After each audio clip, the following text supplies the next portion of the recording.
Hi, it's Travis White with the Persuasive Communication Tip of the Week. In our culture, we emphasize teamwork. It's one of our 5 core values. I like to think of, in the outside world, we make our customers stronger. In the inside world, we work hard to make our teams stronger. That means we support each other. That means we stick up for each other. That means we say yes as often as possible. But there are occasions when we need to say no.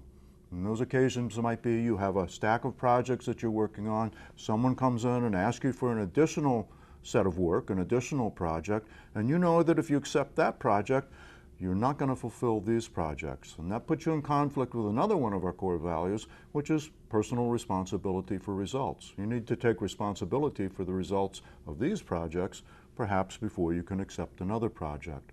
So how do you say no while maintaining good esprit de corps, a good team spirit?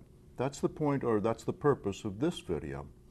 And so let's say somebody comes to you, somebody who is a high status individual, let's say, who outranks you, has a request, has some work that needs to be done. You understand the nature of the work. You'd like to do the work. You understand the benefit of the work. You don't think this person is trying to take advantage, but you have a whole lot of projects that you're working on. And again, to accept the new project would put you in conflict with your ability to deliver on your existing projects. So how do you say no? Well, if you're like me, you'll feel some conflict. I often feel it right about here. You feel the conflict in your gut.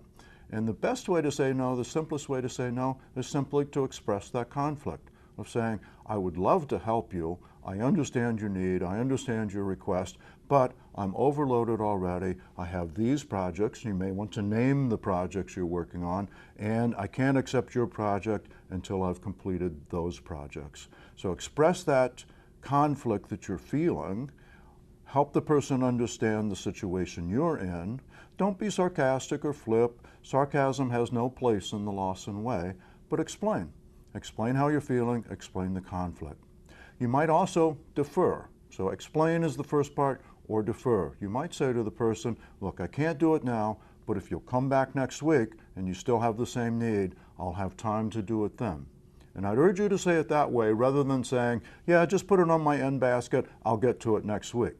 That person's needs may change within the next week, so you might be doing work that's no longer necessary. So I'd put the onus on the requester. Tell the requester, come back in a week. If you still have that same need, I'll have time then.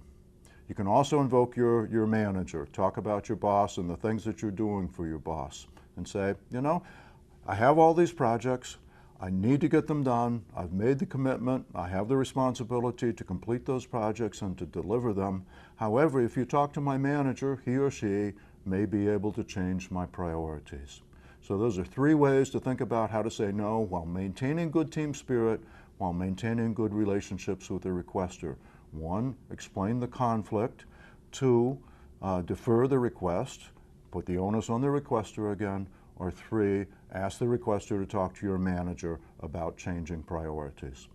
That's the Persuasive Communication Tip of the Week. See you again next week.